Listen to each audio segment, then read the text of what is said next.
Yeah, the question, yeah, what is now actually different in the NEWEX approach than like with other approaches? Yeah? And it's a good question. Of course, all approaches that we have that in one way or another bring us closer together, closer to ourselves, living in the world in a way that we are in harmony with it. And harmony with it does not come when we just try to change people, and when we say like the system as it is now is not as it should be, and we are not loving enough, and so on and so on, then it's not really bringing us there. But it brings us there when we are more and more really living in the world in a way, yeah, that we are non-resisting of what is happening, like Eckhart Tolle says, like living in the now. Yeah,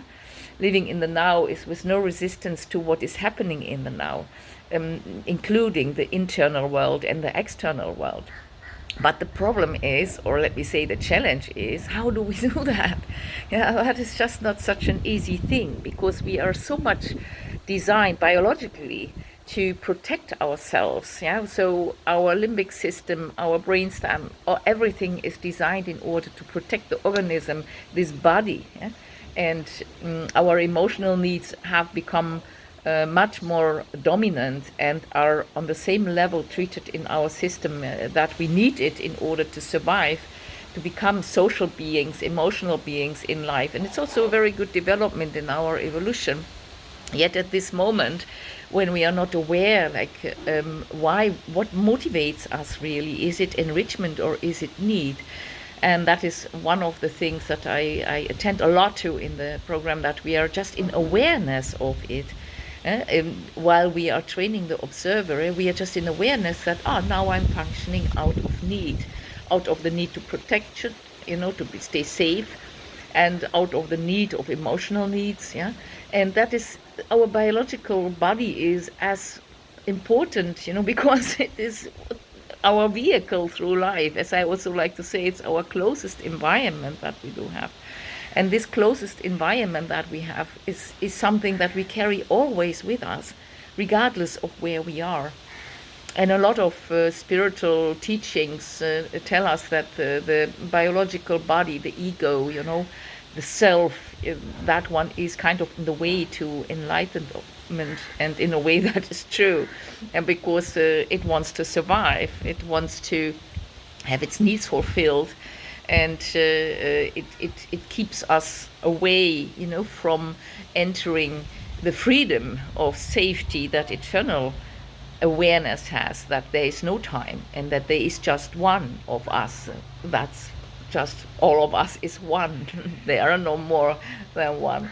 But the mind that wants to protect this body can't, of course, comprehend that. So that is a resistance we're living all the time in, especially when you are on a spiritual path and you have experienced the oneness and how beautiful it is to be so connected with everything, and that your body is actually not anymore your environment, but every person is your environment, and every tree and everything is felt through you. And that is, of course, wonderful.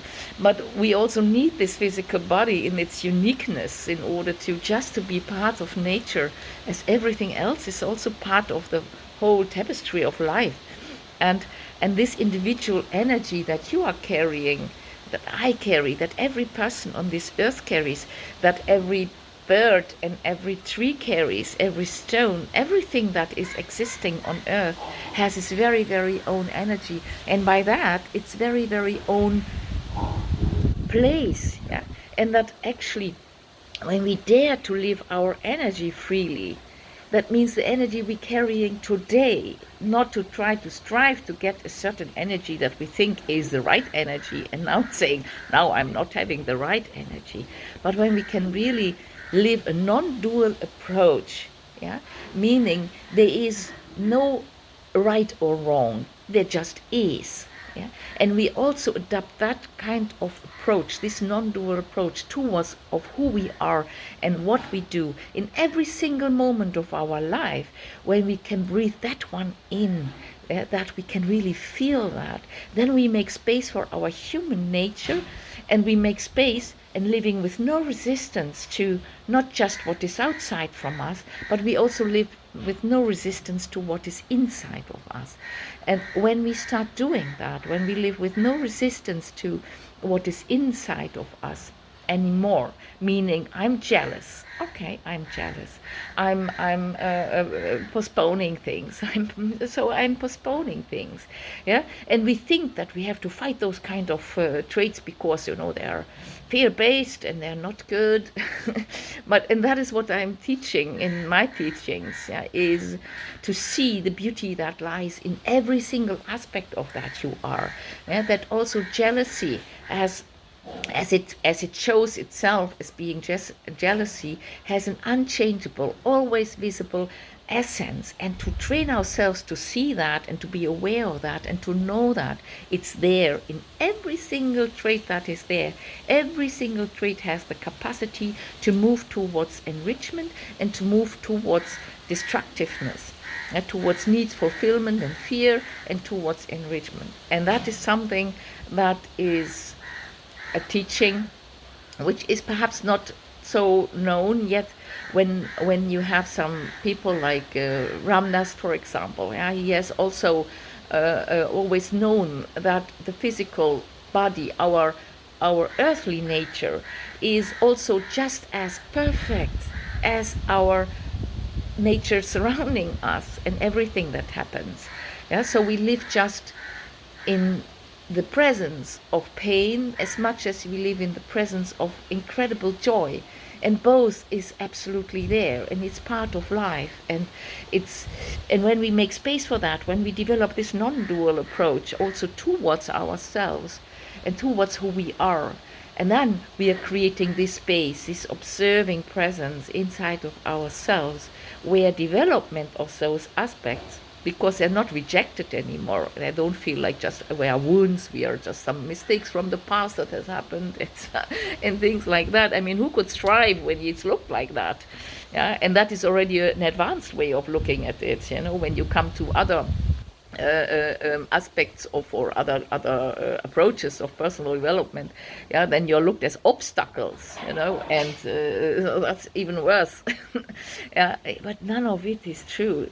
Those things are no just wounds and mistakes from the past. Neither are they obstacles. It's part of our who we are at this moment, fulfilling our very unique part of the puzzle, every moment of our life, every second of our life, in the very exact way as life asks it to do.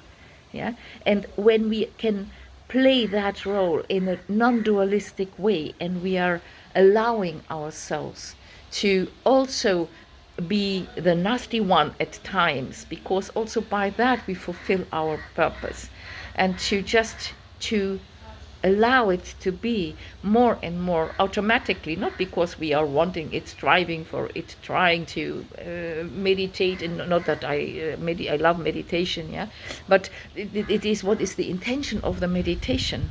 Is the intention of the meditation to just to be in this oneness, and that just to have this exclusive experience, which we then say, this is the experience I have to have. This is a good one, and this is how I have to be all the time.